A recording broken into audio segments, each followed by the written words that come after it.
যারা এখানে প্যান্ডেলের ভিতরে আছি একটু কাছাকাছি চলে আসেন। ইন্নাল হামদুলিল্লাহ নাহমাদুহু ওয়া নাস্তাঈনুহু ওয়া নাস্তাগফিরুহু ওয়া নাউযু বিল্লাহি মিন শুরুরি আনফুসিনা ওয়া মিন সাইয়্যাতি আ'মালিনা। من يهده الله فلا مضل له ومن يضلل فلا هادي له وأشهد أن لا إله إلا الله وحده لا شريك له وأشهد أن محمدا عبده ورسوله يا أيها الذين آمنوا اتقوا الله حق تقاته ولا تموتن إلا وأنتم مسلمون يا أيها الناس اتقوا ربكم الذي خلقكم من نفس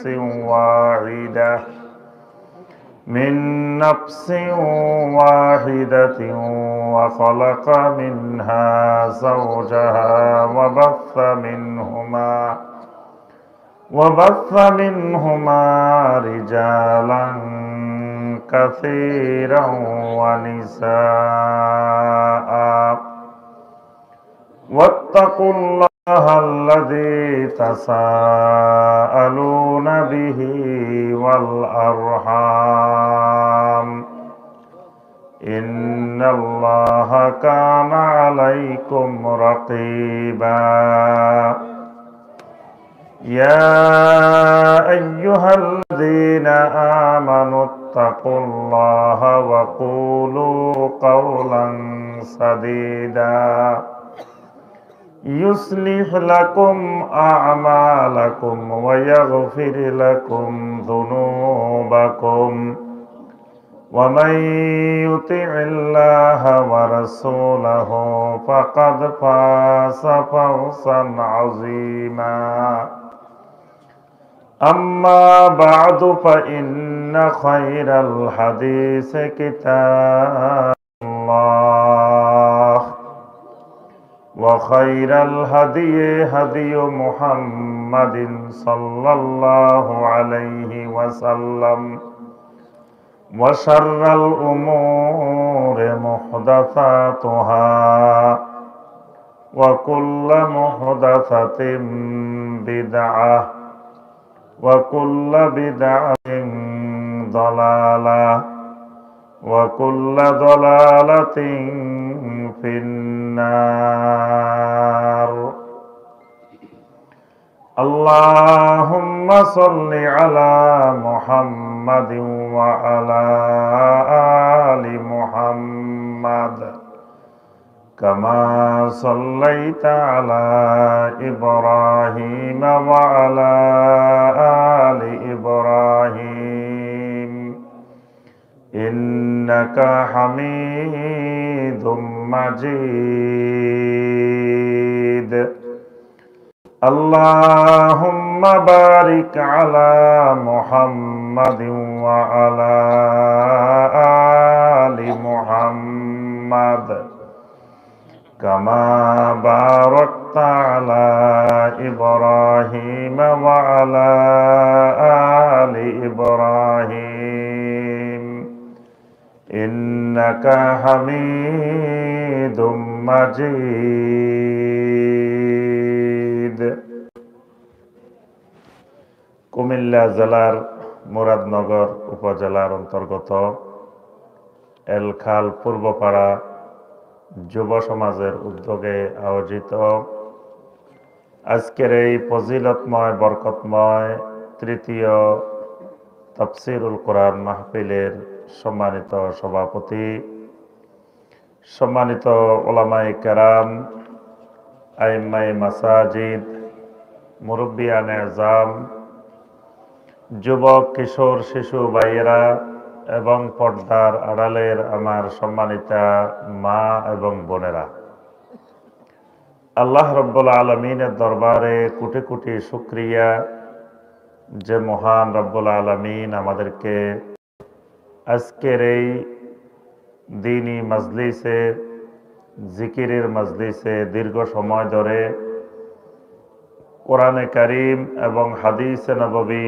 সাল্লাল্লাহু আলাইহি ওয়াসাল্লামের আলোকে সম্মানিত বিজ্ঞ উলামায়ে কেরামদের নিকট থেকে এতক্ষণ আলোচনা শোনার পরে আজকের মাহফিলের শেষ পর্যায়ে এসে কোরআন সুন্নাহ থেকে সংক্ষিপ্তভাবে দুই একটি কথাবার্তা বলার এবং শোনার যে মহান রব্বুল আলামিন আমাদেরকে তৌফিক দিয়েছেন, সে মহান রব্বুল আলামিনের শুকর আদায় করি সকলে আলহামদুলিল্লাহ। সম্মানিত ভাই ও বোনেরা, আজকের তাফসীরুল কোরআন মাহফিলের জন্য যেই আলোচনাগুলো প্রয়োজন, আলহামদুলিল্লাহ আমার আগে উলামায়ে কেরাম সেই আলোচনাগুলো করেছেন। আমরা দীর্ঘ সময় আর আলোচনা না করে সংক্ষিপ্তভাবে আল্লাহ রাব্বুল আলামিনের দ্বীনের গুরুত্বপূর্ণ একটি বিষয়ের উপরে অল্প কিছু কথাবার্তা বলে আমরা আজকের তাফসীরুল কোরআন মাহফিল সমাপ্তির দিকে যাব ইনশাআল্লাহ। যেই বিষয়টির উপরে আমি সংক্ষিপ্তভাবে আলোচনা করব ইনশাআল্লাহ, বিষয়টি হলো আল আদাব আল ইসলামিয়া, অর্থাৎ ইসলামী আদব। এই বিষয়ের উপরে আমি কোরআন সুন্নাহ থেকে সংক্ষিপ্তভাবে দুই একটি কথাবার্তা বলে আমরা মাহফিল শেষ করব ইনশাআল্লাহ। সম্মানিত ভাই ও বোনেরা, আদব জিনিসটা আমরা সবাই মোটামুটি কম বেশি বুঝি। আমরা কারোর মধ্যে যদি আদবের ঘাটতি দেখি তখন আমরা লোকটাকে কি বলি? বেআদব। বেআদব মানে লোকটার মধ্যে আদব নাই। তাহলে আমরা বুঝি যে আদব কি জিনিস। যেহেতু আদব নাই এটা বুঝতে পারতেছি, তাহলে আমরা কিছুটা হলেও বুঝি যে আদব কি জিনিস। মূলত আদবটা হলো ওয়াদউ শাই ফি মাহাল্লিহি, মানে আদব হলো যেই জিনিসকে যেই জায়গায় রাখার দরকার ওই জিনিসটাকে ওই জায়গায় রাখার নাম আদব।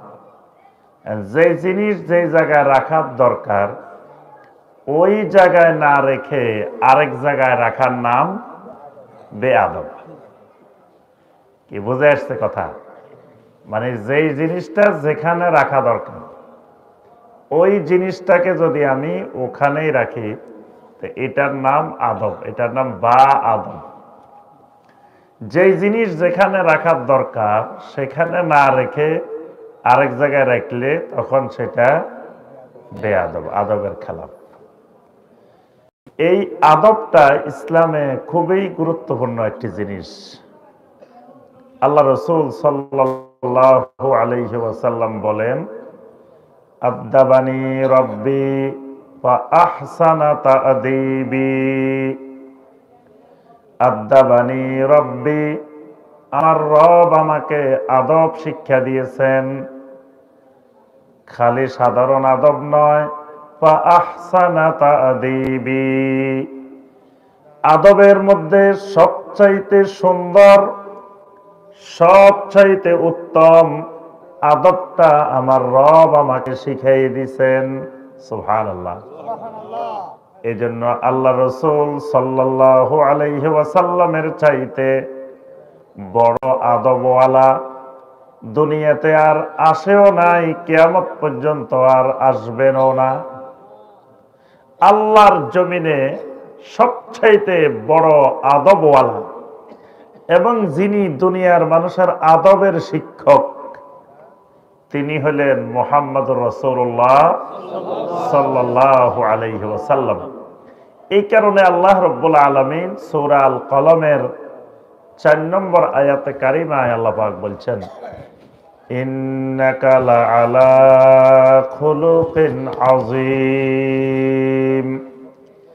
ও নবী, আপনাকে আমি খালি চরিত্রবান বানাই নাই, আপনাকে এমন এক চরিত্র দিয়ে আমি দুনিয়ায় পাঠাইছি যে চরিত্রটা হলো খুলুকে আযীম, মহান চরিত্র। খালি উত্তম চরিত্র না, এক মহান চরিত্র দিয়ে আপনাকে পাঠাইছি। সুবহানাল্লাহ। আল্লাহ রাব্বুল আলামিন হইলেন আযীম, ওয়া হুয়া রাব্বুল আযীম। আরশ হলো আযীম, কোরআন হলো আযীম। নবী সাল্লাল্লাহু আলাইহি ওয়াসাল্লামকে যেই চরিত্র দেওয়া হয়েছে সেই চরিত্রটাও হলো খুলুকে আযীম, মহান চরিত্র দিয়ে আল্লাহ রাব্বুল আলামিন নবী সাল্লাল্লাহু আলাইহি ওয়াসাল্লামকে পাঠিয়েছেন। এই আখলাকের, এই চরিত্রের অন্যতম দিক হলো আদব।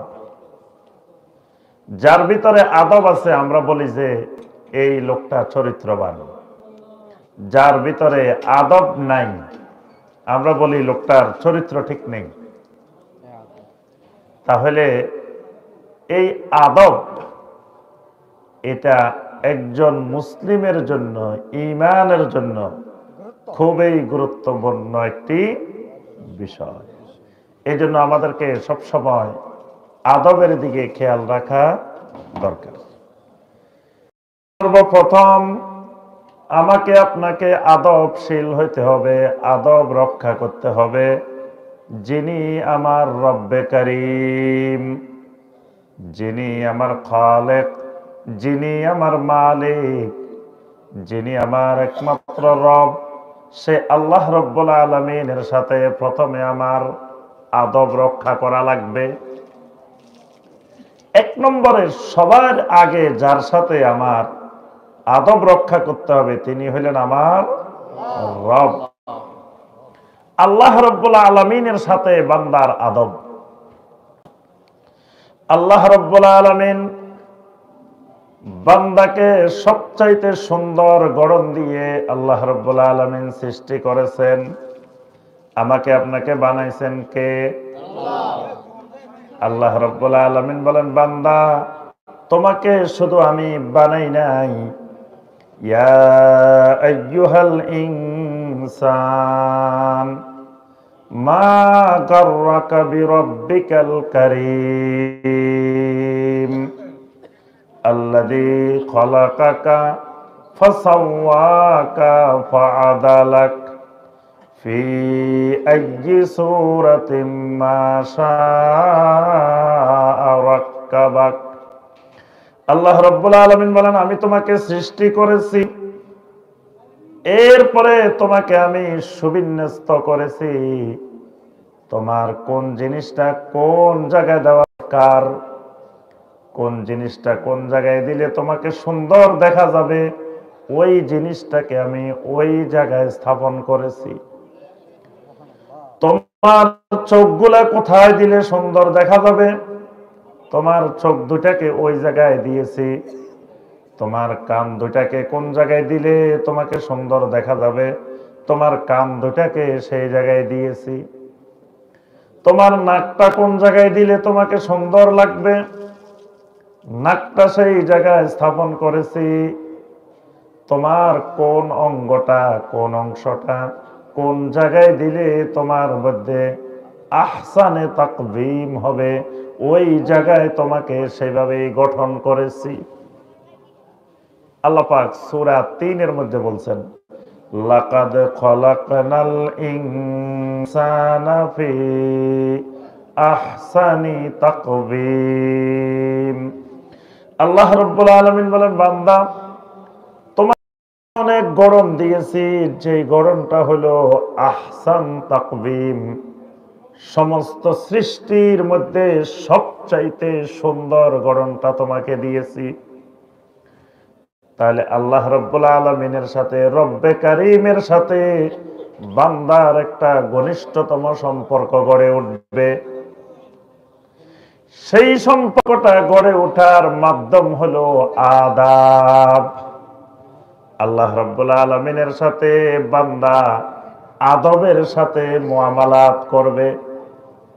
অর্থাৎ আল্লাহ রব্বুল আলামিন বান্দাকে যা বলবেন বান্দা আদাবের সাথে তা মেনে নিবে। বাবা ছেলেকে বলতেছে, বাবারে এদিকে শোন, এখন একটু ওই যে কোরবানপুর বাজারে যা। ছেলে কয় পারবো না, যাইতে পারবো না। এই ছেলে কি আদবওয়ালা? এই ছেলে কি? আল্লাহ রাব্বুল আলামিন যখন বান্দাকে বলেন, বান্দারে এখন তুমি সালাত কায়েম করো, কয় না কায়েম করবো না। এটা আদবওয়ালা বান্দা। আল্লাহ রাব্বুল আলামিন বান্দাকে বলেন, বান্দা খবরদার পর্দাবিহীন হিজাববিহীন রাস্তায় বাহির হইও না। যখন তুমি রাস্তায় বাহির হইবা পর্দার সাথে হিজাবের সাথে বাহির হও। এখন বান্দা কয় না আমি পর্দা করবো না, আদব নেই। আল্লাহ রাব্বুল আলামিনের সাথে আদব নাই। আল্লাহ রাব্বুল আলামিন বান্দাকে বলেন, মাদক হলো নাপাক, মাদক হলো মিন আমালিশ শাইতান, এটা হলো শয়তানের কাজ। ফাজতানিবু, খবরদার মাদক পরিহার করো, মাদক ছাড়ো, মাদকের সাথে কোনো সম্পর্ক রাখিও না। বান্দা কয় না মাদক ছাড়া আমার চলে না।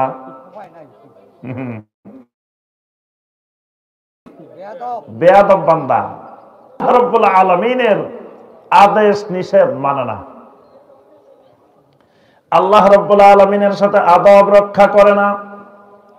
নবী সাল্লাল্লাহু আলাইহি ওয়াসাল্লাম মেরাজের রাত্রিতে যখন আল্লাহ রাব্বুল আলামিনের সাথে কথা বললেন, আল্লাহ রাব্বুল আলামিন বান্দার জন্য, এই উম্মতের জন্য 50 ওয়াক্ত সালাত ফরজ করে দিলেন। নবী সাল্লাল্লাহু আলাইহি ওয়াসাল্লাম 50 ওয়াক্ত সালাত নিয়ে দুনিয়ায় চলে আসতেছেন। মুসা আলাইহিস সালাম নবী সাল্লাল্লাহু আলাইহি ওয়াসাল্লামকে পরামর্শ দিলেন 50 ওয়াক্ত সালাত কায়েম করতে পারবে না। রব্বুল আলামিনের কাছে আবেদন করেন আরো একটু কমায় দেওয়ার জন্য। নবী সাল্লাল্লাহু আলাইহি ওয়াসাল্লাম বারবার যাওয়ার পরে আল্লাহ রাব্বুল আলামিন কমাইতে কমাইতে 5 ওয়াক্তে নিয়ে আসলেন। মুসা আলাইহিস সালাম বললেন, আবারও যান, রবের কাছে যাই আবারও বলেন। আল্লাহ রাসূল সাল্লাল্লাহু আলাইহি ওয়াসাল্লাম বললেন, ইস্তাহইয়াইতু মির রাব্বি, আমি তো আমার রবের কাছে যাইতে,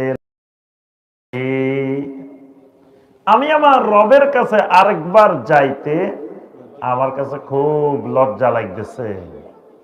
অর্থাৎ আমি এইভাবে বারবার যাইতে যাইতে যাইতে যাইতে আর আমার পক্ষে যাওয়া সম্ভব নয়। আল্লাহ রাব্বুল আলামিন বলে দিলেন, লা ইউবাদদালুল কাউলু লাদাইয়া, আমার কথার আর কোনো পরিবর্তন নাই, এটাই সর্বশেষ কথা। আমাদের জন্য নির্ধারণ করা হলো 5 ওয়াক্ত সালাত। সুবহানাল্লাহ। তাহলে এই 5 ওয়াক্ত সালাতের সময় যখন হবে তখন ওই সময়ে যথা সময়ে যেই সময়ের সালাত সেই সময়ে আদায় করা, এটা হলো আল্লাহ রাব্বুল আলামিনের সাথে আদব রক্ষা করা। কিন্তু দেখা গেল ফজর গেল, যোহর গেল, আসর গেল, মাগরিব গেল, এশা গেল, আল্লাহ রাব্বুল আলামিন বান্দার উপরে সালাত ফরজ করেছেন। দৈনিক 34টা সিজদা আল্লাহ রাব্বুল আলামিন একজন বান্দার উপরে ফরজ করে দিলেন। ইবলিস একটা মাত্র সেজদা করে নাই। আল্লাহ রাব্বুল আলামিন বলছেন উসজুদু লি আদম। আল্লাহ পাক যখন সেজদা করার জন্য নির্দেশ দিবেন, ফাসাজাদাল মালাইকাতু কুল্লুহুম আজমাউন, সমস্ত ফেরেশতারা সেজদা করে দিলেন, একজন করে নাই ইল্লা ইবলিস। আবা ওয়াস্তাকবারা ওয়া কানা মিনাল কাফিরিন। একটা সেজদার নির্দেশ অমান্য করার কারণে ইবলিস হয়ে গেল ইবলিস হয়ে গেল কাফিরিন।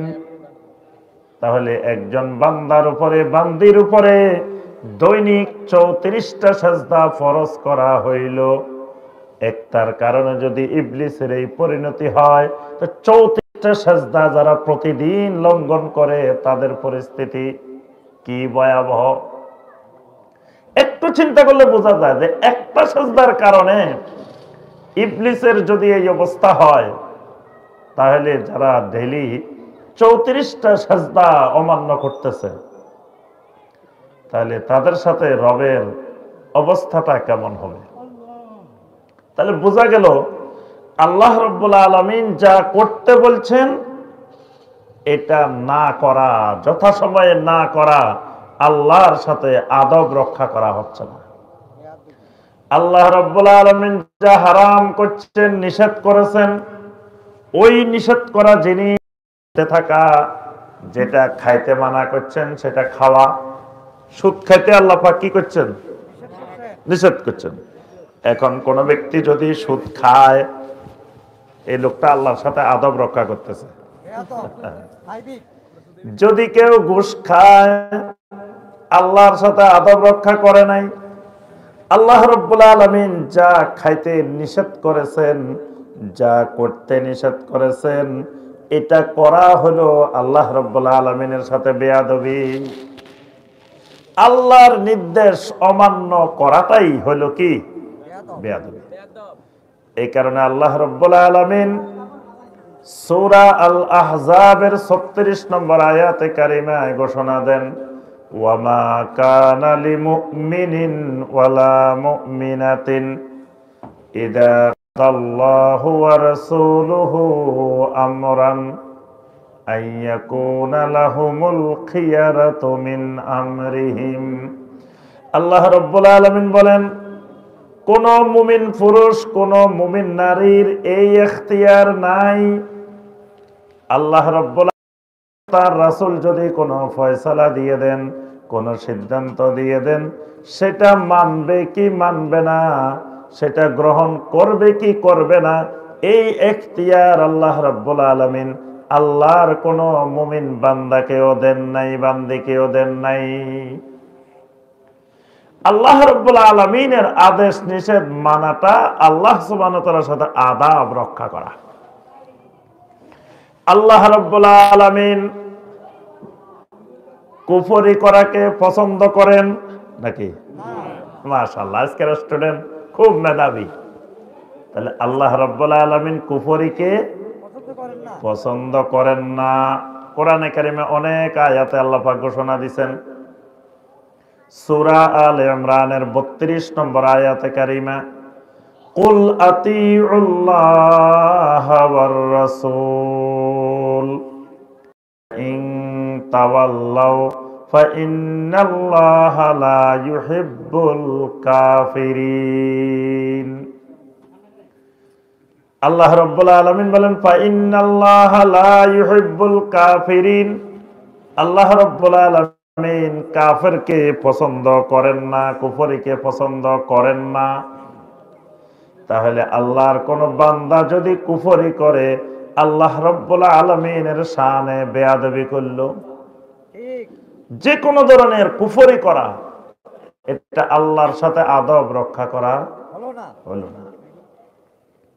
ঠিক একই ভাবে আল্লাহর কোন বান্দা, কোন বান্দি যদি শিরিক করে, এই শিরিক করাটাও আল্লাহ এবং রাসূলের সাথে আদাব রক্ষা করা হয় নাই।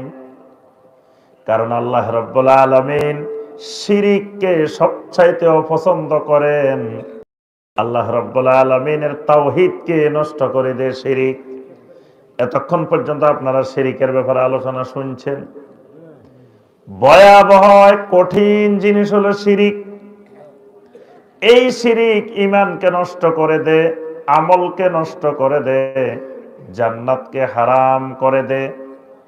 ওই শিরিক যখন কোনো বান্দা কোনো বান্দি করে, আল্লাহ রাব্বুল আলামিনের সাথে আদব রক্ষা করে নাই।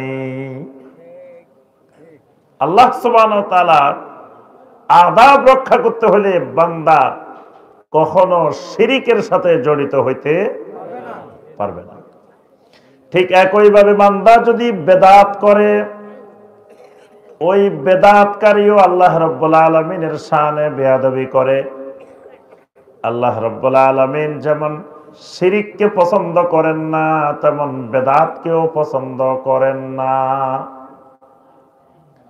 এই কারণে বেদাত করা, সুন্নত পরিপন্থী কোনো আমল করা, সুন্নত পরিপন্থী কোনো কাজ করা, এটাও আল্লাহ রাব্বুল আলামিনের শানে বেয়াদবি, আদবের খেলা। এজন্য আমার ভাইয়েরা এবং বোনেরা, প্রথম কথা আল্লাহ সুবহানাহু ওয়া তাআলার শানে আদাব রক্ষা করতে হবে।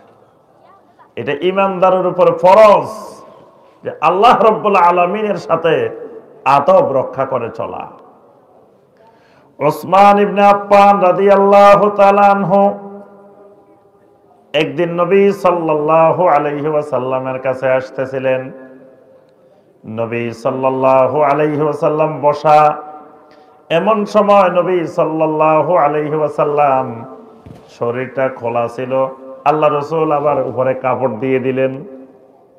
নবী সাল্লাল্লাহু আলাইহি ওয়াসাল্লাম একটু কাপড় টেনে টুনে গুছায় বসলেন। সাহাবায়ে কেরাম জিজ্ঞাসা করলেন, ইয়া রাসূলুল্লাহ সাল্লাল্লাহু আলাইহি ওয়াসাল্লাম, আপনি এতক্ষণ পর্যন্ত একভাবে বসেছিলেন, আর এখন যখন ওসমান ইবনে আফফান আপনি দেখি আপনার অবস্থা পরিবর্তন করে দিলেন। আল্লাহ রাসূল সাল্লাল্লাহু আলাইহি ওয়াসাল্লাম বলেন, এই যে ওসমান ইবনে আফফান আসতেছে, এই ওসমান ইবনে আফফান তো আল্লাহ রাব্বুল আলামিনও তাকে লজ্জাবোধ করেন।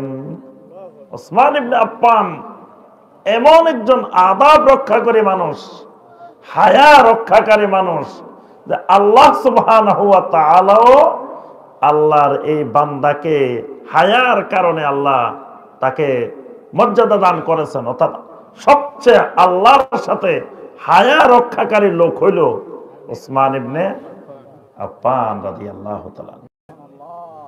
এই কারণে আমি ওসমানকে দেখে আমি নবী নিজেও একটু হায়া রক্ষা করার জন্য, বেশি হায়া রক্ষা করার।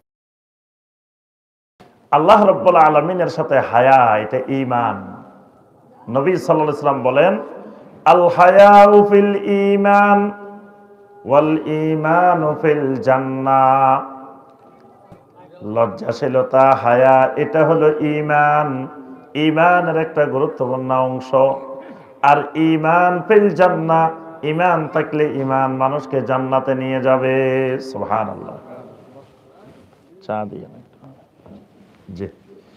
তাহলে হায়া হলো ঈমান, ঈমান ফিল জান্নাহ, ঈমান হলো জান্নাতে নিয়ে যায়। আমার ভাইরা এবং বোনেরা, প্রথমে আজকে আমরা পৃথিবীতে এখন যারা, বিশেষ করে আমরা সমাজে যারা বসবাস করি, মুসলিম যারা আছি, আল্লাহ রাব্বুল আলামিনের সাথে আমাদের আদাব উঠে গেছে।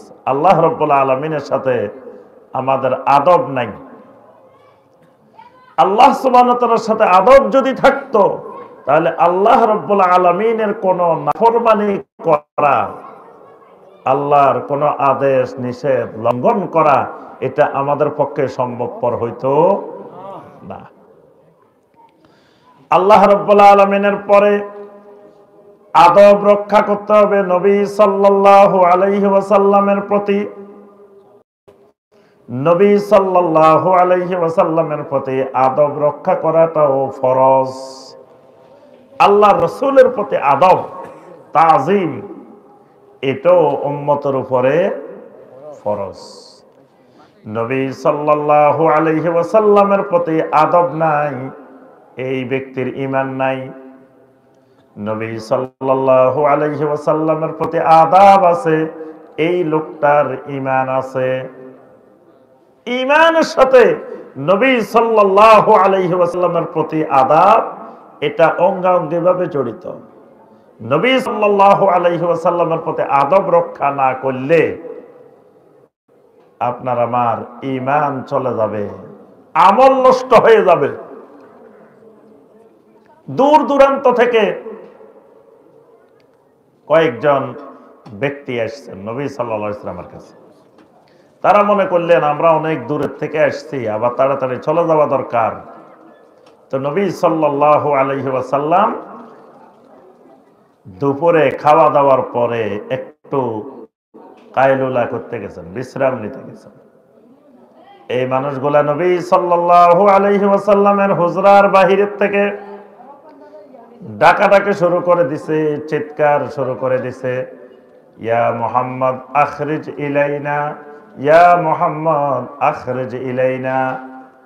ও নবী, আপনি একটু আমাদের দিকে বাহির হয়ে আসেন, আমাদের দিকে বাহির হয়ে আসেন, আমাদের অনেক জরুরি কাজ, আমরা চলে যেতে হইব।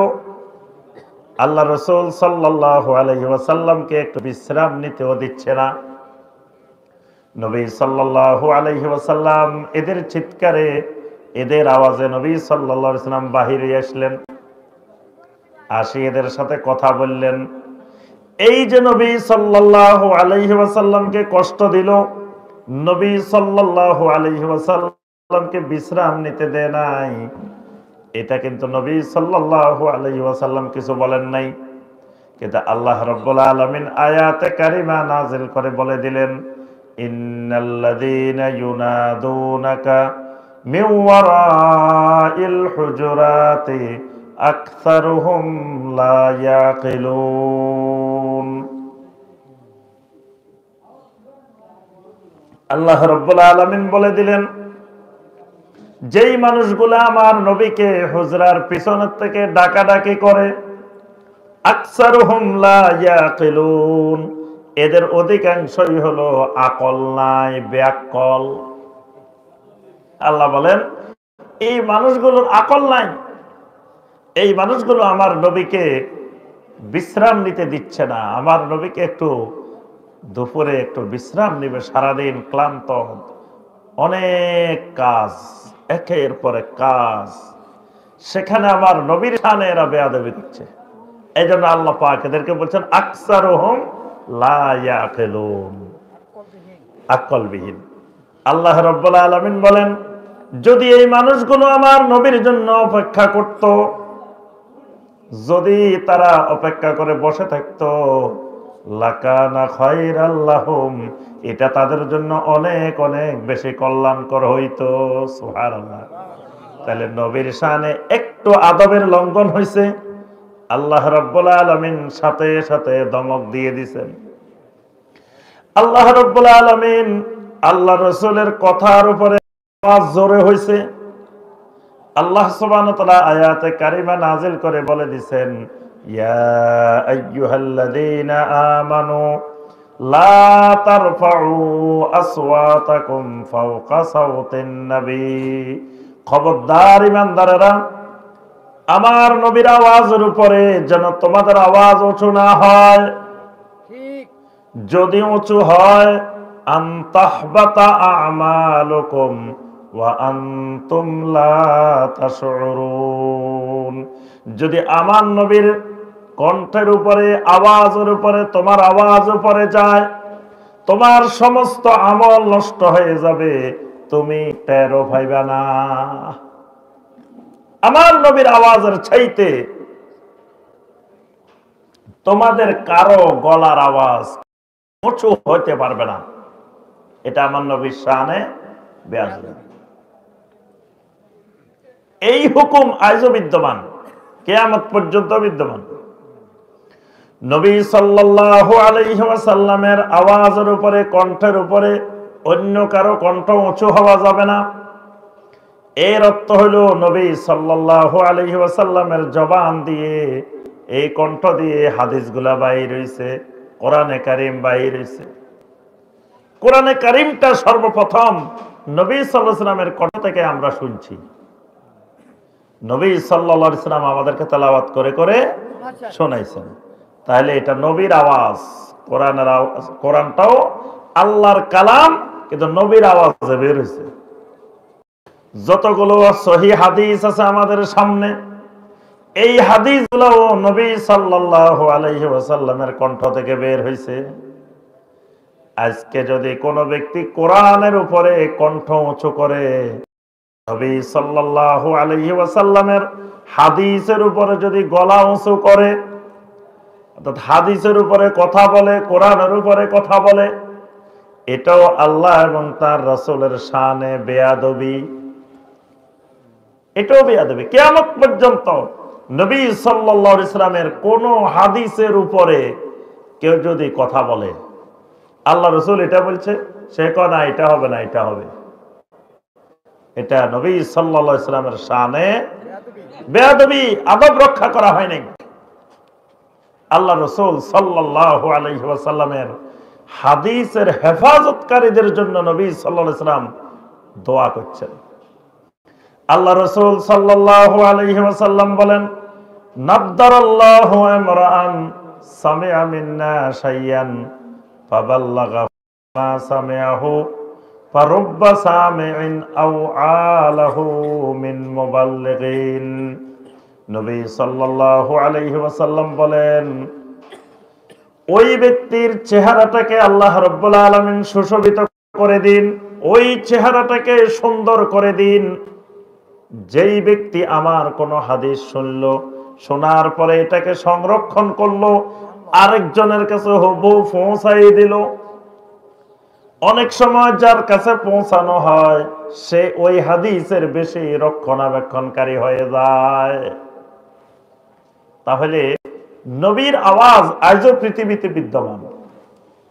নবীর আওয়াজ কোনগুলো কি আপনারা মনে বুঝেন নাই? নবী সাল্লাল্লাহু আলাইহি ওয়াসাল্লামের আওয়াজ কোনগুলো? কোরআন এবং সুন্নাহ। নবী সাল্লাল্লাহু আলাইহি ওয়াসাল্লামের হাদিসগুলো, এই কোন সহিহ হাদিসের উপরে কেউ যদি কথা বলে, এই লোক বেয়াদব। এই লোক কি? রাসূলের শানে বেয়াদবি। আল্লাহ রাসূল সাল্লাল্লাহু আলাইহি ওয়াসাল্লাম বলেন, ইজা দাখালা আহাদুকুমুল মসজিদ ফালা ইয়াজলিস হাত্তা ইউসাল্লিয়া রাকাতাইন। যখন তোমাদের কেউ মসজিদে ঢুকে, যখনই আমার ঘরে, আল্লাহর ঘরে, মসজিদে ঢুকুক না কেন, ফালা ইয়াজলিস, এই যেন কখনো ঢুকে মাত্র বসে না পড়ে, হাত্তা ইউসাল্লিয়া রাকাতাইন, যতক্ষণ পর্যন্ত না কমপক্ষে 2 রাকাত সালাত আদায় না করে। এখন আল্লাহ রাসূলের কণ্ঠ, আল্লাহ রাসূলের আওয়াজ হলো 2 রাকাত সালাত কায়েম না করে বসা যাবে না। এখন আমি মসজিদের ইমাম সাহেব যাই, বসে গেলাম,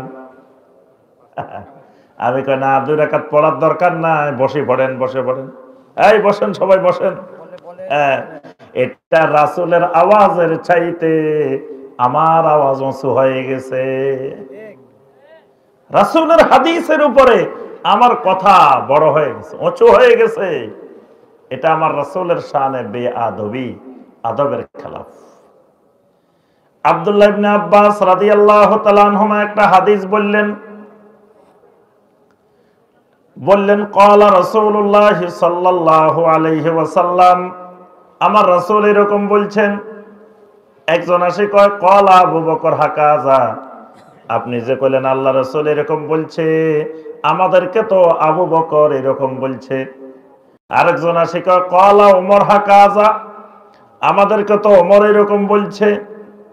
আব্দুল্লাহ ইবনে আব্বাস রাদিয়াল্লাহু তাআলা আনহুমা বলেন, ইউশিকু আন তানসিলা আলাইকুম হিজারাতাম মিনাস সামা, আমার আশঙ্কা হইতেছে তোমাদের উপরে আসমান থেকে পাথরের বৃষ্টি নাজিল হবে।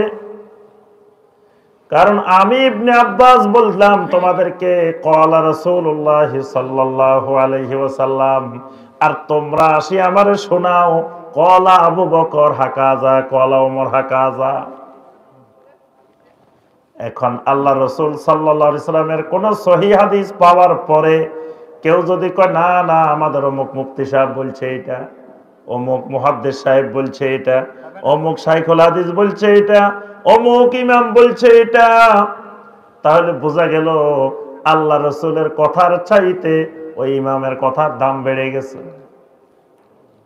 আমি একবার আরাফাত ময়দানে, হজের সময় আরাফাতের ময়দানে সালাতের ব্যাপারে আলোচনা করলাম। আরাফার ময়দানে আল্লাহ রসুল সাল্লাল্লাহু আলাইহি সাল্লাম জোহর এবং আসরকে একসাথে জমা করে আদায় করছেন। এটা সব হাদিসের কিতাবে বিদ্যমান। যত হাদিসের গ্রন্থ আছে প্রত্যেক হাদিসের গ্রন্থে আছে যে নবী সাল্লাল্লাহু আলাইহি সাল্লাম আরাফার ময়দানে কি কি আমল করছেন, এটা সব হাদিসের কিতাবে কি করা আছে, বর্ণনা করা আছে। তো সেখানে বলা আছে নবী সাল্লাল্লাহু আলাইহি ওয়াসাল্লাম আরাফার ময়দানে জোহর এবং আসর, জোহরের 2 রাকাত, আসরের 2 রাকাত একসাথে এক আযান এবং 2 ইকামতে আদায় করছেন। একজন উঠি আমাকে বলে না, আমাদের গুলশান আজাদ মসজিদের খতিব এরকম বলছে। তা আমি বললাম যে আল্লাহর রসুল বলছেন এটা আর আজাদ মসজিদের খতিব বলছেন এটা, তাই এবার আপনার ইচ্ছা, আপনি আল্লাহ রসুলেরটা শুনবেন না আজাদ মসজিদের খতিব শুনবেন, যেটা মনে চায় সেটা শুনতে পারেন। আর আল্লাহ রসুলের কথার সামনে কারো কথা নিয়ে আসা এটা জঘন্য বেয়াদবি, এটা আদবের খেলাফ। আল্লাহ রাব্বুল আলামিন দমক দিবেন সূরা তাওবার 65 এবং 66 নম্বর আয়াত। আল্লাহ রাব্বুল আলামিন বলেন, কুল আবিল্লাহি ওয়া আয়াতিহি ওয়া রাসূলিহি কুনতুম তাস্তাহজিউন লা তা'তাযিরু কাদ কাফারতুম বাদা ঈমানিকুম। যদি কেউ আল্লাহর সাথে, আল্লাহর আয়াতের সাথে, আল্লাহর রাসূলের সাথে কোনো বিষয় নিয়ে ঠাট্টা বিদ্রুপ হাসি তামাশা করে, আল্লাহ বলেন কোনো উযর নাই, ঈমান আনার পরে তুমি কাফের হয়ে গেছো। আমার রাসূলের কোন সহিহ হাদিস পাওয়ার পরে এই কথা বলার এখতিয়ার নাই যে আমাদের অমুক হুজুরও তো এরকম বলছে, তাইলে রাসূলের সামনে অমুক হুজুর এটা দাঁড় করাই দিলেন, এটা রাসূলের শানে বেয়াদবি। আল্লাহ রাসূলের সাথে আদব রক্ষা করা ফরজ। এজন্য নবী সাল্লাল্লাহু আলাইহি সাল্লামের কোন হাদিস পাওয়ার পরে আমার সমস্ত ইমাম, সমস্ত মত সব বাদ দিয়ে রাসূলের হাদিসের সামনে আত্মসমর্পণ করা লাগবে। এটা হলো কার সাথে আদব? আল্লাহ রাসূলের সাথে আদব। এক মুসলিম আরেক মুসলিমের সাথেও আদব রক্ষা করতে হয়। এক মুসলমান আরেক মুসলমানের সাথে কি করতে হবে? আল্লাহর সাথে যেমন আদব রক্ষা করা লাগবে ফরজ, রাসূলের সাথে আদব রক্ষা করা যেমন ফরজ, এক মুসলিম আরেক মুসলিমের সাথে আদব রক্ষা করাও ফরজ। আদবের সাথে দুনিয়াতে আমাকে আপনাকে এক মুসলিম আরেক মুসলিমের সাথে জীবন যাপন করতে হবে। আদবের নমুনা কি? আদবের নমুনা, এক মুসলিমের সাথে রাস্তায় দেখা হয়েছে আপনার সাথে, তখন কি করতে হবে? সালাম দিতে হবে। এটা হলো প্রথম আদাব। এক মুসলিম আরেক মুসলিমকে দেখা হবে, তখন তাকে সালাম দিতে হবে। সালাম নেওয়া না, জবাব নেওয়া না। আদব হলো সালাম দেওয়া। কিন্তু আমরা মুরব্বীরা বসে থাকি সালামের জবাব নেওয়ার জন্য, মানে আসসালামু আলাইকুম বলার জন্য রেডি না, রেডি হলো কি বলার জন্য? ওয়ালাইকুম আসসালাম বলার জন্য। কিন্তু নবী সাল্লাল্লাহু আলাইহি সাল্লামের সুন্নাহ আদর্শ হলো কি? এক মুসলিম আরেক মুসলিমের সাথে দেখা হলেই সালাম। আল্লাহ রাসূল সাল্লাল্লাহু আলাইহি ওয়াসাল্লাম বলেন, আমার উম্মতরা শোনো, লা তাদখুলুনাল জান্নাতা হাত্তা তুমিনু। তোমাদের একজন মানুষও জান্নাতে যেতে পারবা না যতক্ষণ পর্যন্ত না ঈমান আনবা। ঈমান নাই, জান্নাত নাই। ঈমান আছে, জান্নাত আছে। তাহলে ঈমান ছাড়া তোমাদের কেউ জান্নাতে ঢোকার পারমিশন নাই। ওয়ালা তুমিনু হাত্তা তাহাব্বু, ততক্ষণ পর্যন্ত তোমাদের ঈমান নাই যতক্ষণ পর্যন্ত না এক মুসলিম আরেক মুসলিমের মহব্বত না করো। এক মুসলিম আরেক মুসলিমকে মহব্বত না করলে ঈমান নাই। কারণ পৃথিবীর সমস্ত মুসলিম হলো একটা শরীরের মতো। সারা পৃথিবীর যত মুসলিম আছে, যত মুসলমান আছে, সব মুসলিম মিলে একটা শরীরের মতো। নবী সাল্লাল্লাহু আলাইহি ওয়াসাল্লাম বলেন, মাসালুল মুমিনিনা ফি তাওয়াদ্দিহিম ওয়া তারাহুমিহিম ওয়া তাআতুফিহিম মাসালুল জাসাদ। পৃথিবীর সমস্ত মুসলিম, সমস্ত মুমিন ভালোবাসার ক্ষেত্রে, সহানুভূতির ক্ষেত্রে, একজন আরেকজনকে সহযোগিতা করার ক্ষেত্রে একটা শরীরের অঙ্গের, একটা শরীরের মতো। ইজাস্তাকা মিনহু উদবুন তাদাআ লাহু সাইরুল জাসাদে বিসসাহারি ওয়াল হুম্মা। নবী সাল্লাল্লাহু আলাইহি ওয়াসাল্লাম বলেন, শরীরের একটা অঙ্গে যেমন ব্যথা পাইলে, পায়ের নিচে ব্যথা পাইছে, আঙ্গুল একটার মাথায় ব্যথা পাইছে, এই ব্যথার কারণে পুরা শরীর ব্যথিত হয়। দেখা যায় আরেক জায়গার একটা অঙ্গ ব্যথা পাইছে, চোখে ঘুম আসে না, চোখ এই ব্যথায় অংশগ্রহণ করে, চোখ ওই ব্যথায় ব্যথিত, মাথা ওই ব্যথায় ব্যথিত। কেউ বলে না যে পায়ে ব্যথা পাইছে আমার অসুবিধা কি, পায়ে ব্যথা পাইছে পা থাক। মাথায় বলে না যে আমি তো ভালো আছি, পায়ে না ব্যথা পাইছে। হাত বলে না পায়ে ব্যথা পাইছে আমার হাতের অসুবিধা কি। অর্থাৎ এক জায়গায় একটা ব্যথা পাইলে পুরা শরীর সেই ব্যথায় অংশগ্রহণ করে। আল্লাহ রাসূল সাল্লাল্লাহু আলাইহি ওয়াসাল্লাম বলেন, আমার উম্মতেরা, মুসলিমেরা সবাই হলো এরকম একটা শরীরের মতো। পৃথিবীর যে কোনো এক জায়গায়, আল্লাহর জমিনে কোনো এক জায়গায় যদি একজন মুসলিম ব্যথিত হয়, আক্রান্ত হয়, জুলুমের শিকার হয়, সারা পৃথিবীর সকল মুসলমান তার এই ব্যথায় ব্যথিত হয়। যদি ব্যথিত না হয়, বুঝতে হবে এই লোকের ভিতরে ঈমান নাই, আরেক মুসলিমের প্রতি আমার মহব্বত নাই। তার অর্থ হলো আমার ভিতরে ঈমানও নাই। লা তুমিনু হাত্তা তাহাব্বু আওয়ালা আদুল্লুকুম আলা শাইইন ইজা ফাআলতুমুহু তাহাবাবতুম বাইনাকুম।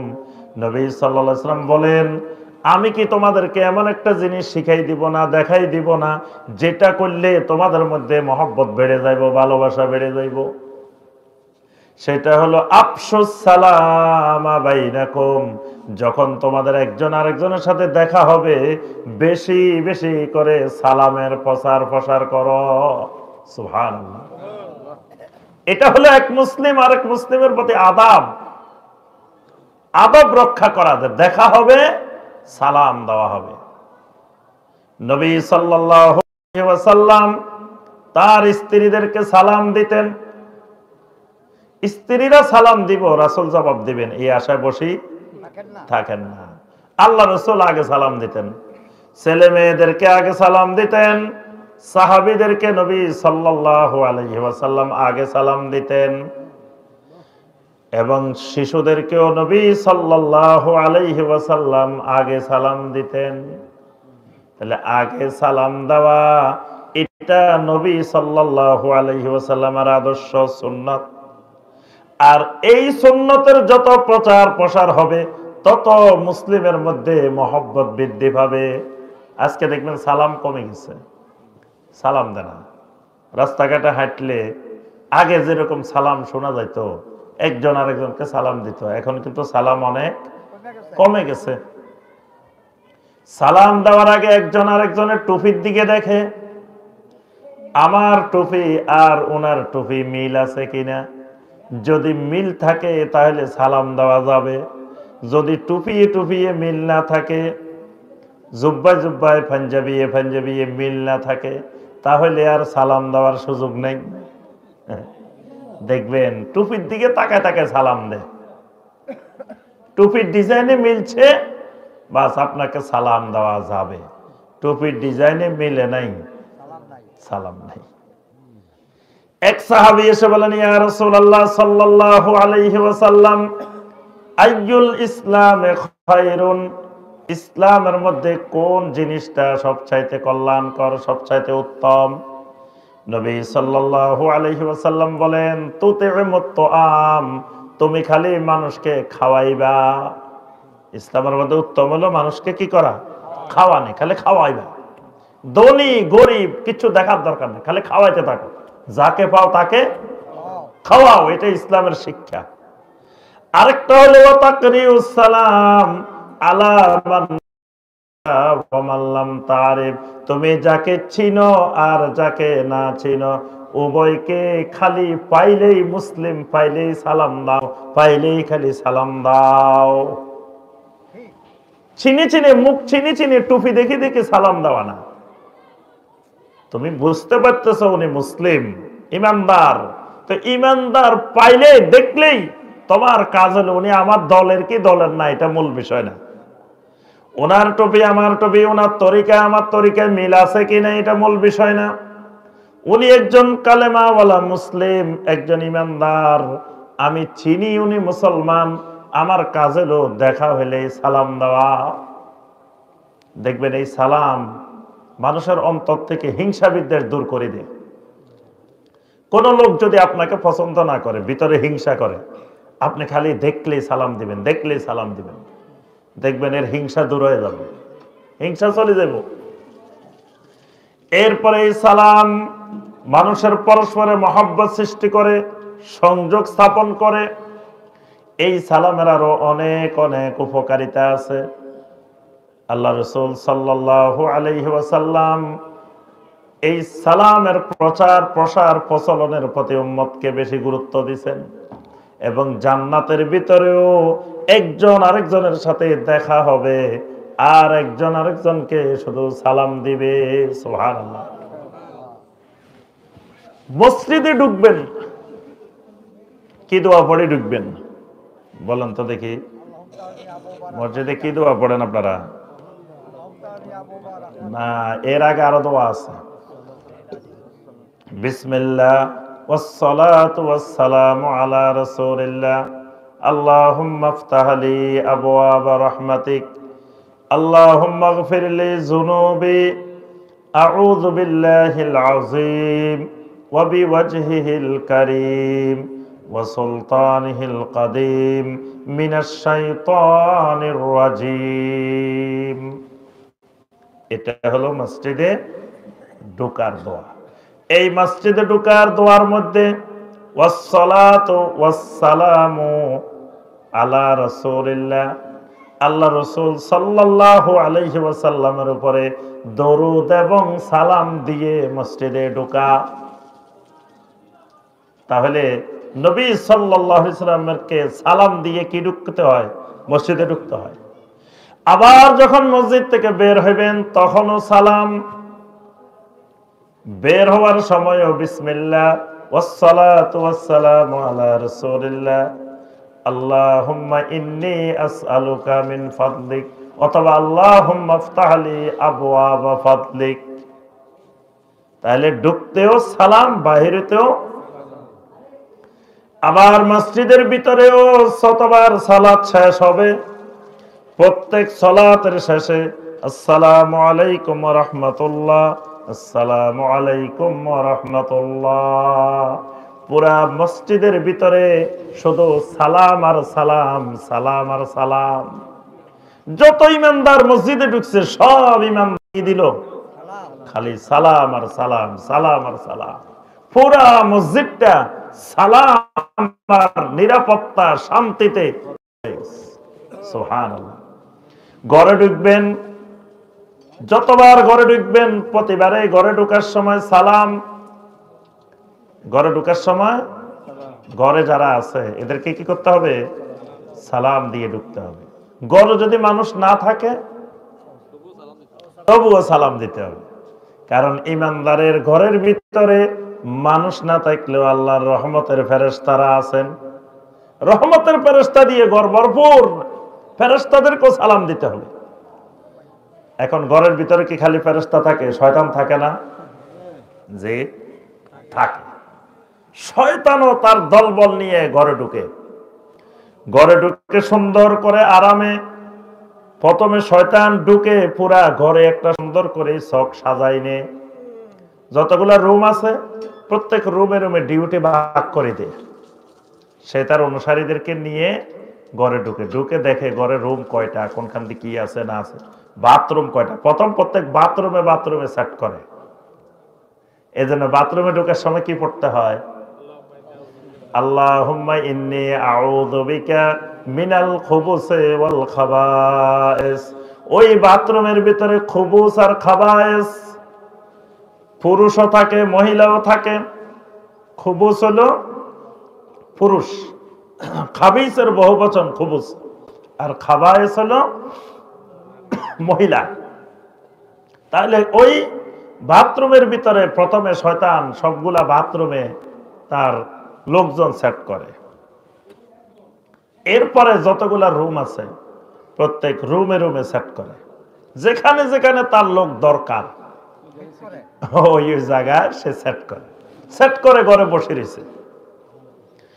বসে থাকার পরে কতক্ষণ পরে দেখে ওই ঘরের লোকেরা যখন ঘরের ভিতরে ঢোকার সময় সবাই খালি কথা বলে, আসসালামু আলাইকুম ওয়া রাহমাতুল্লাহ, আসসালামু আলাইকুম ওয়া রাহমাতুল্লাহ। খালি সালাম দিয়ে দিয়ে আল্লাহর জিকিরের সাথে ঘরে ঢুকে। তখন শয়তানের লিডার যিনি থাকে ওই লিডার উঠে বলে, লা মাবিতা লাকুম। কম মনে হয় সুবিধা মনে হইতেছে না, যে ঘরে আসছে সুবিধা নাই।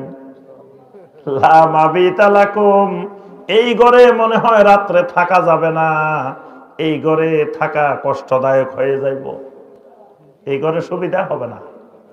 তো অনুসারীরা কয়, তা তাড়াহুড়া করিয়েন না, আর একটু অপেক্ষা করেন, এত তাড়াতাড়ি বাইরে হওয়ার দরকার নেই, আর একটু দেখি আমরা। আল্লাহ রাসূল সাল্লাল্লাহু আলাইহি ওয়াসাল্লাম বলেন, কতক্ষণ পরে এরা খাইতে বসছে। এই ঘরের লোকেরা যখন খাইতে বসছে, খাওয়ার শুরুতে খালি বলে বিসমিল্লাহ বিসমিল্লাহ বিসমিল্লাহ। শয়তান কয়, লিডার কয়, আমি না তোমাদেরকে বলছিলাম লা মাবিতা লাকুম ওয়ালা আশা আলাকুম, এই ঘরে যেমন থাকার জায়গা নাই, এই ঘরে খানা পিনাও নাই। মিয়া এখানে থাকলে বাতেও মরতে হইব, শীতেও মরতে হইব। যে ঘরে আসছো এই ঘরের লোকেরা খালি বিসমিল্লাহ বলে খাওয়ার সময়, তাই খাওয়ার সময় বিসমিল্লাহ বললে আমরা তো আর ওই খানা অংশগ্রহণ করতে পারি না, তাহলে খানা পাইবা কই? এই ঘরে কোনো খানার ব্যবস্থা। আবার এই ঘরের লোকেরা আল্লাহর জিকির করে, যে ঘরে আল্লাহর জিকিরের সাথে মানুষগুলা ঢুকে ওই ঘরেও রাত্রি যাপন করলে সুবিধা হবে না। সকালবেলা ঘুম থেকে ওঠার পরে ওই ঘরের মানুষগুলা আল্লাহর কোরআন নিয়ে বসে গেছে, কোরআনে কারিমের তেলাওয়াত করে। আল্লাহ রাসূল সাল্লাল্লাহু আলাইহি ওয়াসাল্লাম বলেন, ইন্নাল বাইতাল্লাযী তুকরাউ ফীহি সূরাতুল বাকারা ইয়ানফিরুশ শাইতানু মিনাল বাইত। কয় যেই ঘরে সূরা আল বাকারার তেলাওয়াত হয়, শয়তান ওই ঘরের থেকে জনমের জন্য শয়তান পালাই যায়। তাহলে সকাল বেলায় আপনি একবারে পুরা ঘর ঝাড়ু দেওয়ার আগে শয়তান পরিষ্কার করে ফেলান। কি আমরা কি করি? ওই ঝাড়ু দিই, ময়লা আবর্জনা ফেলাই, কিন্তু শয়তানের নিরাপদে বসায় রেখেছি ঘরে। কিন্তু ঘরের ময়লা পরিষ্কার করার আগে শয়তান পরিষ্কার করা জরুরি। যেই ঘরে শয়তান বসে থাকবে ওই ঘরের ভিতরে শয়তানের বাদ্যযন্ত্র সাউতুল মাজামির, গান বাজনা ঢুকবে। গান বাজনার আরেক নাম মাজামিরুশ শাইতান, এটা শয়তানের বাদ্যযন্ত্র, এটা সাউতুশ শয়তান। গান বাজনার আরেক নাম শয়তানের আওয়াজ। ইবলিস যখন আল্লাহ পাক ইবলিসকে ইবলিস করে দিলেন, বের করে দিলেন, বের করে দেওয়ার সময় সে আল্লাহকে আবার চ্যালেঞ্জ দিছে যে তোমার বান্দারা কেমনে জান্নাতে যায়, কেমনে, এগুলো আমি দেখে নিব। তা আল্লাহ পাক বলছেন, ওয়াস্তাফজিস মান ইসতাতাতা মিনহুম বিসাউতিক, ও ইবলিস যাও, তুমি বিতাড়িত হয়ে বের হয়ে যাও, তুমি যাদেরকে পারো তোমার আওয়াজ দিয়ে তাদেরকে তোমার অনুসারী বানাই নিও। আল্লাহ পাক শব্দটা বলছেন বিসাউতিকা, ওয়াস্তাফসিস মিনহুম, ওয়াস্তাফসিস মান ইসতাতাতা মিনহুম বিসাউতিকা, তোমার আওয়াজ দিয়ে যাদেরকে পারো তুমি তোমার অনুসারী বানাই নিও। তো শয়তানের আওয়াজ কোনটা? সকল মুফাসসিরিনে কেরাম তাফসীরের মধ্যে লিখছেন সাউতুকা মানে মাজামির, আল গানা ওয়াল মাজামির, গান বাজনা। গান বাজনা এটা শয়তানের বাদ্যযন্ত্র, এটা শয়তানের আওয়াজ। তো যেই ঘরের মধ্যে শয়তান অবস্থান করে ওই ঘরের লোকেরা টেলিভিশনে, মোবাইলে, বিভিন্ন মাধ্যমে শুধু গান বাজনা শুনে। ওই ঘরের মানুষগুলা ছবি দেখে, সিনেমা দেখে, বিভিন্ন নাটক দেখে, বিভিন্ন অশ্লীল ভিডিও দেখে। ওই ঘরের মধ্যে শয়তানি যত কাজ আছে সব কাজ চলতে থাকে। এই কারণে ঘরকে শয়তান মুক্ত করতে হয়। ইমানদারের ঘর হবে শয়তান মুক্ত, ইবলিস মুক্ত। তাহলে আমরা যে বিষয়টা বলছিলাম, দেখেন ঘরে ঢুকার সময় সালাম দিয়ে দিয়ে ঢুকলে শয়তান নিরাশ হয়ে যায়, কয় না এই ঘরে থাকার সুবিধা নাই। তাহলে সালামের কত উপকারিতা। এজন্য এক মুসলিম আরেক মুসলিমকে আদব রক্ষা করতে হলে কি দিতে হবে? আগের জামানায় দেখতেন এই যে মুরব্বীরা রাস্তা দিয়ে যাইতেছে, একটা ছেলে সালাম দেয় নাই, তখন খবর লইতো ছেলে এটা কার রে, কয়টা অমুকে ছেলে, ছেলেটা বেয়াদবে না, আমার সালাম দেয় নাই, কইতো না? এখন তো বেয়াদব সবগুলাই, একটাও সালাম দেয় না। আগে একটা দুটো যদি সালাম না দিত তাহলে খবর নিত এটা কাজ ছেলে, এটা বেয়াদব হয়ে গেছে। তাহলে এক মুসলিম আরেক মুসলিমকে সালাম দেওয়া এটা হলো আদব। খালি সালাম না, এখন এক মুসলিম আরেক মুসলিমকে দেখলে মুখটা কেমন যেন বাঁকা করে রাখে, রাগ করে রাখে। আল্লাহ রাসূল সাল্লাল্লাহু আলাইহি ওয়াসাল্লাম বলেন, এক মুসলিম আরেক মুসলিমের সাথে দেখা হইলে শুধু একটু মুস্কি হাসি দিবে, চেহারাটাকে একটু উজ্জ্বল করে দিবে, এটার দ্বারাও আল্লাহ রাব্বুল আলামিন তার গুনাহ মাফ করে দেন। সুবহানাল্লাহ। এক মুসলিমের দেখছেন আপনি খালি একটা হাসি দিচ্ছেন, আপনি এখনো সালাম দেন নাই, মুসাফাও করেন নাই, খালি একটু চেহারাটা প্রফুল্ল করছেন, হাসি দিচ্ছেন, এই বাশাশাতুল ওয়াজ মানে হাস্যোজ্জ্বল চেহারা নিয়ে একজন মুসলিমের সামনে যাবেন, এটার দ্বারা আল্লাহ রাব্বুল আলামিন আপনার আমার গুনাহ মাফ করবেন, আমলনামার মধ্যে আল্লাহ পাক সওয়াব লিখে দিবেন। সুবহানাল্লাহ। এটাও আরেক মুসলিমের প্রতি আদাব। আপনার বিপদে আপদে দুঃখে কষ্টে যত মুসিবতে থাকেন না কেন, আরেকজন মুসলিমকে যখন দেখব তখন তার সাথে হাস্যোজ্জ্বল চেহারা নিয়ে কথা বলবো, এটা আরেক মুসলিমের প্রতি আদাব। একজন মুসলিম হাসি দিছে,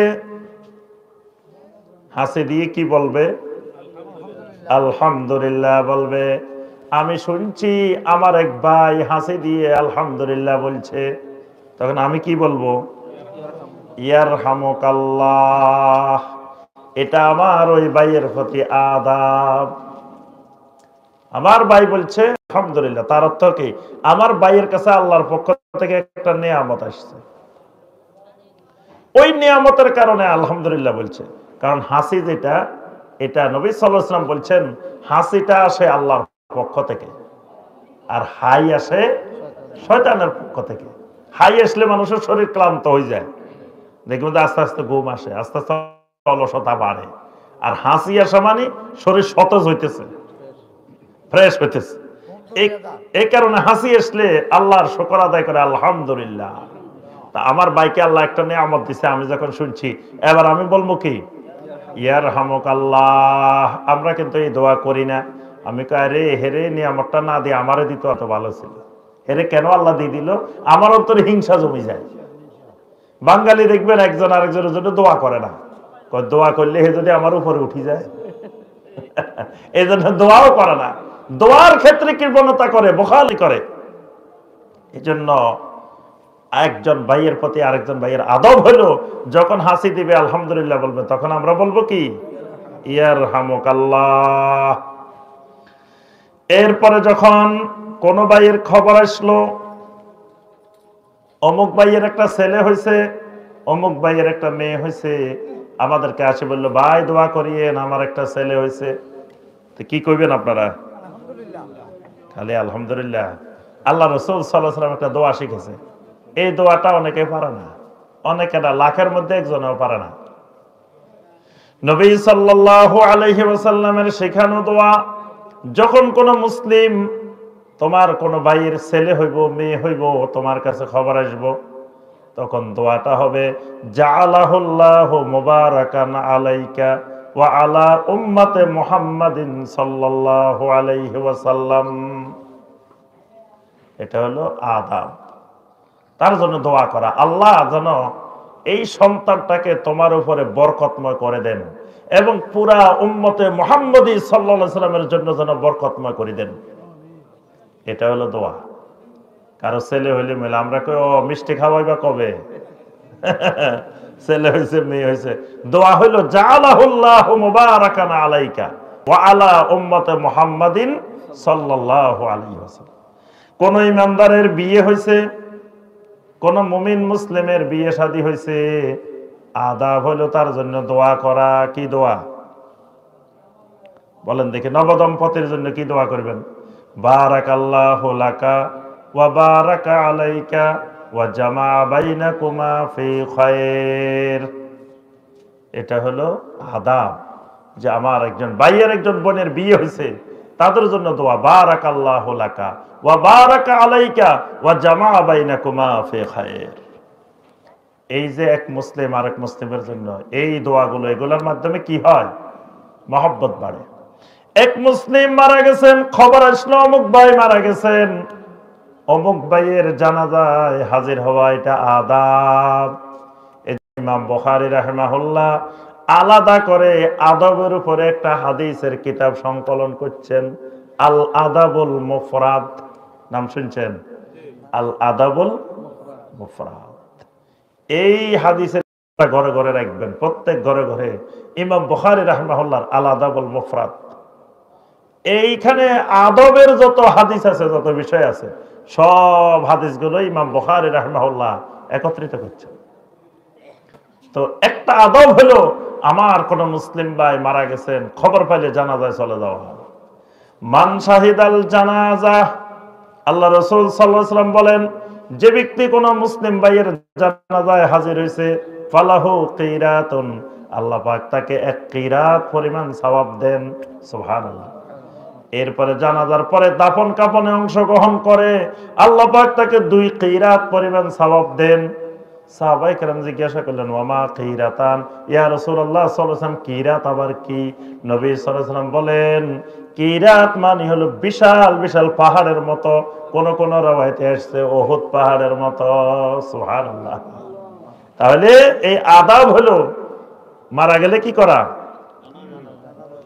এখন জিন্দা অবস্থায় আর খোঁজ খবর নেওয়ার দরকার নাই, মরে গেলে এক কইবা জামু।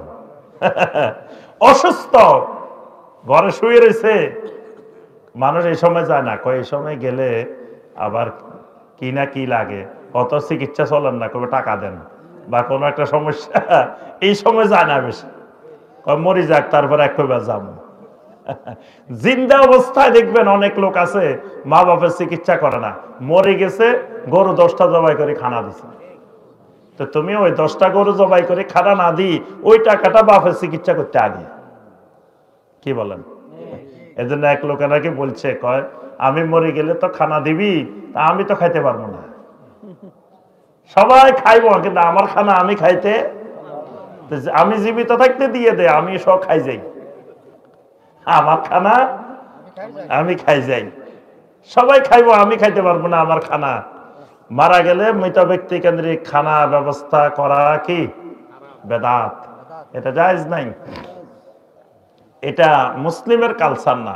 আল্লাহ রাসূল সাল্লাল্লাহু আলাইহি ওয়াসাল্লাম কেউ মারা গেলে, নবী সাল্লাল্লাহু আলাইহি ওয়াসাল্লামের স্ত্রীরা মারা গেছেন, তারপরে ছেলে মেয়ে মারা গেছেন, আর কত আত্মীয় স্বজন মারা গেছেন, কারোর জন্য কোনো খানার আয়োজন করেন নাই।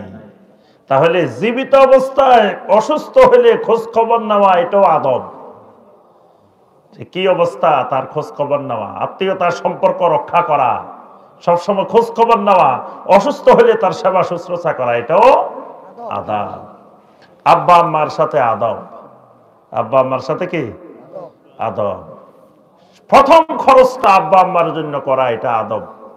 আল্লাহ পাক বলেন ইয়াসআলুনাকা মাযা ইউনফিকুন কুল মা আনফাকতুম মিন খায়রিন ফালিল ওয়ালিদাইন। যখন তুমি খরচ করবা প্রথম খরচটা করবা তোমার আব্বা আম্মার জন্য। বাজারে গেছো অনেক জিনিস দরকার, প্রথম মাঠটা কিনো। কি মাল্লাই জর্দা কিনতে হইব নাকি? হারাম, জর্দা কিনা যাবে না, সাদা কিনা যাবে না। তবে মা একটু পান খায়, পানটা কিনতে পারো। কিন্তু জর্দা, হাকিমপুরি জর্দা, সাদা পাতা এগুলা কিনা যাবে না। এগুলা মারে বুঝাইতে হবে, মা এগুলা হারাম, এগুলা খাওয়া যাবে না। হ্যাঁ, তো এই কারণে বাজারে গেলে মায়ের যেটা যেটা দরকার, মা যেটা খাইবো এটা আগে কিনে ফেলো। বাপের যেটা দরকার, বাপের ওষুধ লাগবে, মার ওষুধ লাগবে, এটা আগে কিনে ফেলো। তারপরে তোমার ছেলে মেয়ে, তোমার স্ত্রী, অন্যদের বাজার করো।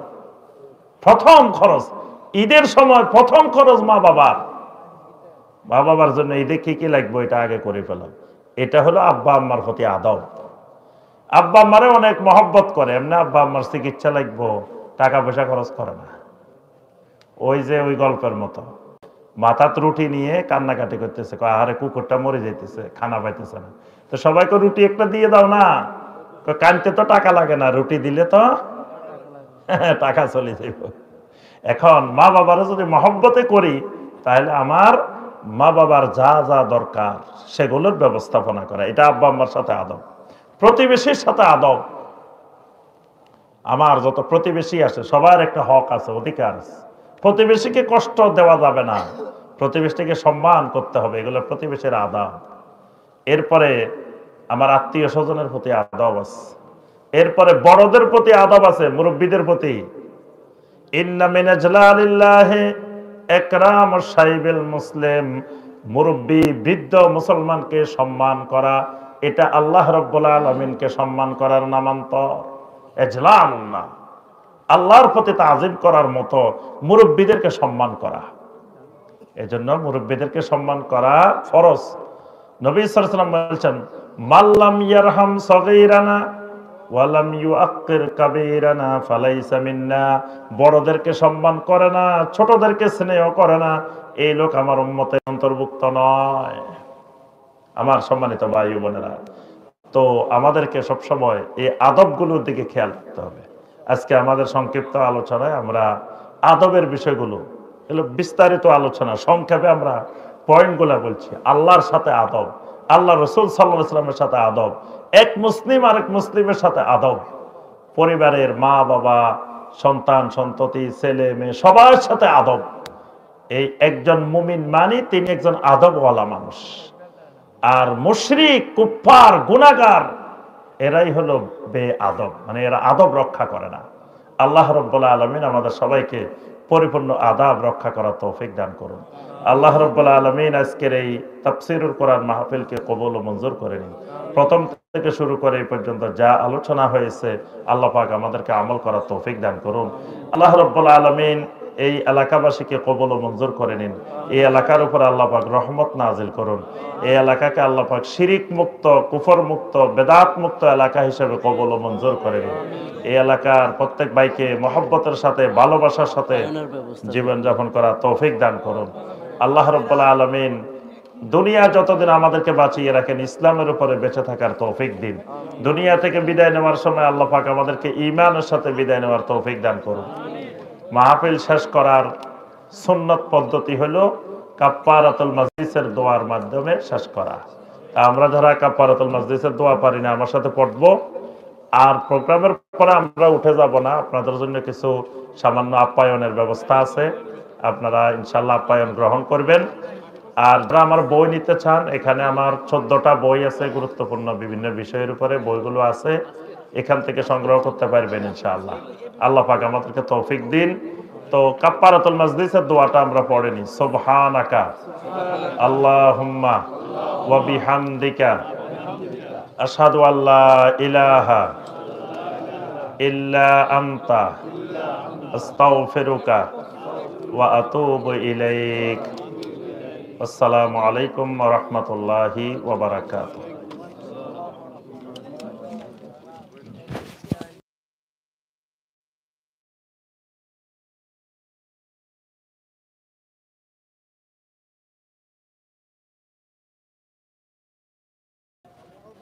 আজকের মাহফিলের প্রধান আলোচক